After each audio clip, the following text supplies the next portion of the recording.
Olá, amigos do canal Em Família, que bom tê-lo aqui conosco.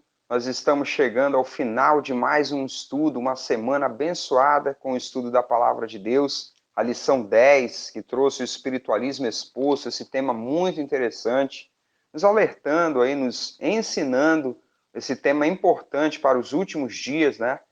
Que vão anteceder a volta de Cristo. E nesta quinta-feira, 6 de junho, nós temos aqui Espiritualismo nos Últimos Dias, parte 2.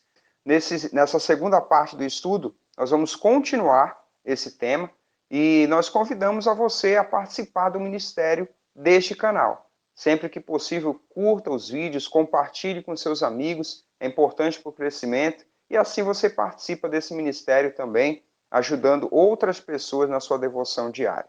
Nós vamos orar agora para que nós possamos ter a presença do Espírito Santo nesse estudo também. Oremos juntos. Pai querido, Deus amado, te agradecemos, Senhor, pela tua bondade e pela tua misericórdia. Mais uma semana o Senhor nos oportunizou estarmos aqui estudando juntos a tua palavra.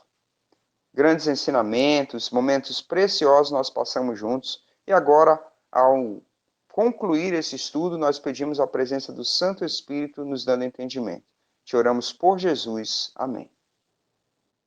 E assim nós iniciamos o estudo desta quinta-feira, trazendo a nossa bendita esperança, a salvação em Cristo Jesus. Foi o que o Paulo disse na carta a Tito, que essa é a bendita esperança.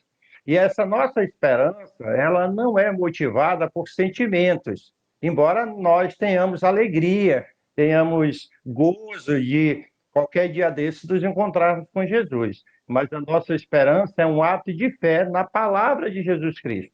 Foi ele que disse que ia preparar lugar e voltaria. E essa segunda vinda de Cristo, nossas emoções e a nossa fé se mantém viva nessa promessa.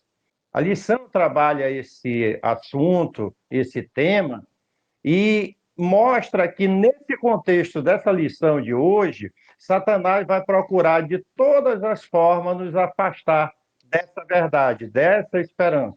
Como é que ele pretende fazer isso? Nos afastando da palavra de Deus, nos afastando de um relacionamento salvífico com Jesus Cristo, um relacionamento diário na nossa comunhão com Jesus Cristo.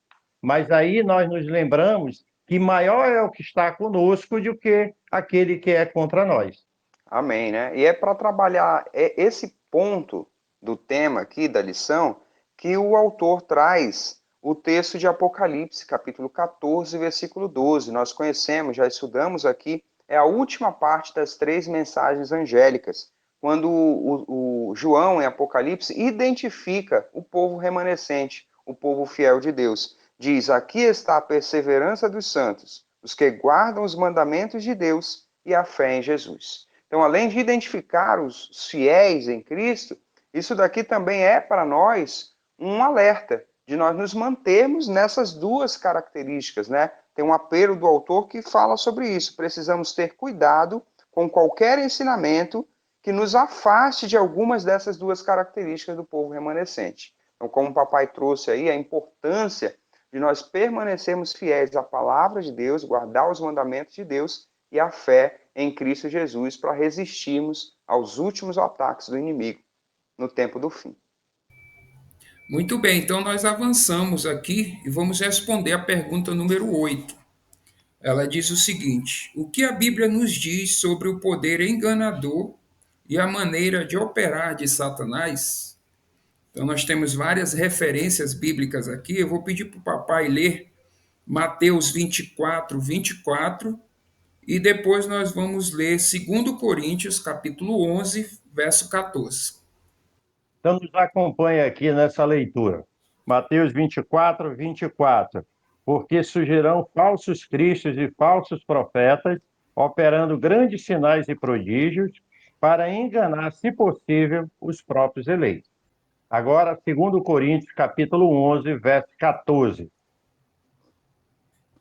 E não é de admirar, porque o próprio Satanás se disfarça em anjo de luz. Muito bem. Então aqui nós vamos deixar uma sugestão de resposta seguinte: o poder enganador de Satanás o permite se tornar anjo de luz e personificar o próprio Cristo. A nossa segunda parte aqui do estudo, depois da pergunta 8, o autor vai nos trazer aqui um trecho do grande conflito, falando exatamente sobre isso que nós acabamos de ler nas passagens bíblicas, né? Sobre esses poderes, esses sinais sobrenaturais que nos finais do tempo vai se intensificar.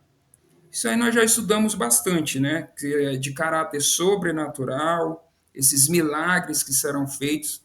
Mas um ponto importante que ele traz aqui é que Satanás ele se unirá a poderes políticos também para fazer esses ataques, né? Ele coloca aqui, o trecho fala o seguinte: os espíritos diabólicos irão aos reis da terra e ao mundo inteiro para mantê-los no engano e forçá-los a se unir a Satanás em uma última luta contra o governo do céu. Então, nós já estudamos também sobre as tríplice aliança que haverá, né, de Satanás com a besta e os falsos profetas, e aqui ele acrescenta também esses poderes políticos que agirão afamando de Satanás. E na conclusão do nosso estudo, ainda analisando essas citações, né, Alexandre, Satanás ele vai, como cartada final, procurar personificar a volta de Cristo Jesus. Ele vai aparecer como se fosse o próprio Cristo. E ele, como estrategista, ele sabe que essa personificação vai impactar muito a igreja, porque a igreja tem acalentado a volta de Cristo Jesus. Tá? A igreja está se preparando para o encontro de Cristo Jesus. Só que a Bíblia mostra como isso vai acontecer. Então, Satanás vai procurar, através desse meio, a personificação de Cristo Jesus, é enredar todos aqueles que não estiverem firmados na palavra de Deus. Mas nós, ao estudarmos a sua palavra, ao descobrir as verdades da palavra de Deus, estamos quase que vacinados, estamos protegidos desses enganos. Não temos nada a temer, porque na palavra de Deus nós encontramos a maneira, a forma como Cristo Jesus voltará para se encontrar com a sua igreja nos ares.